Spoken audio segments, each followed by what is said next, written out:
সুবহানাল্লাহ, এটা এই মসজিদটাকে বলা হয় মসজিদে আরিস। মসজিদে আরিস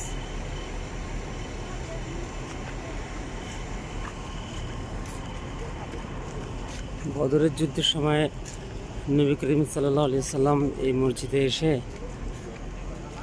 যুদ্ধের জন্য আল্লাহ তাআলার কাছে সাহায্য প্রার্থনা করেছিল।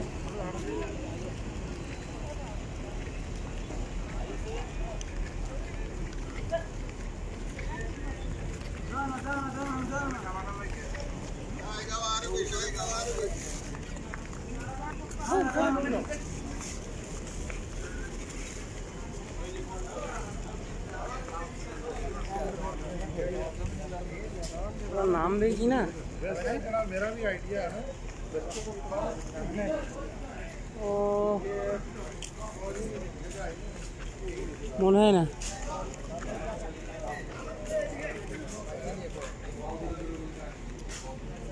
না আছে তো ওখানে।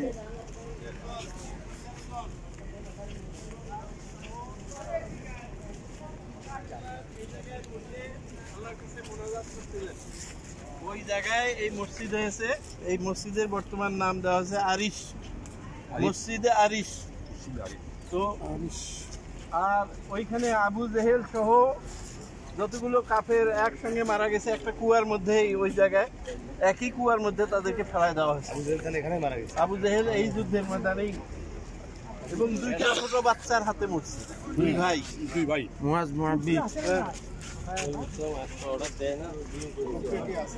না না, ওই কুকুর আর কোনো চিহ্ন ওইভাবে রাখা নাই, বরং সেই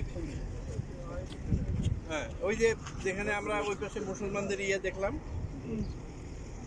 14 জন সাহাবীর নাম, শহীদের নাম, তার পাশে এই যে এই গাছগুলোর মাঝামাঝি ওই জায়গায় এক কুয়ার মধ্যে, একই কুয়ার মধ্যে অনেকগুলি কাফেরদেরকে একখানে ফেলায় দেওয়া হয়েছে আবু জেহেল।